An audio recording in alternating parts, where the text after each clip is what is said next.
कुछ नहीं आए अपन काफी कड़ा जाइए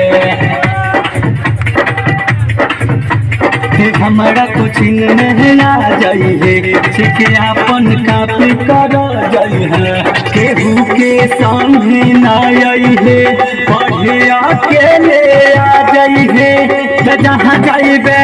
पढ़ न पाएगा जहाँ जाइबे पढ़ न पाएगा छौड़ी तोरा पहन गे बहू गे पढ़ ललटे गे बहू गे छौड़ी तोरा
Bye.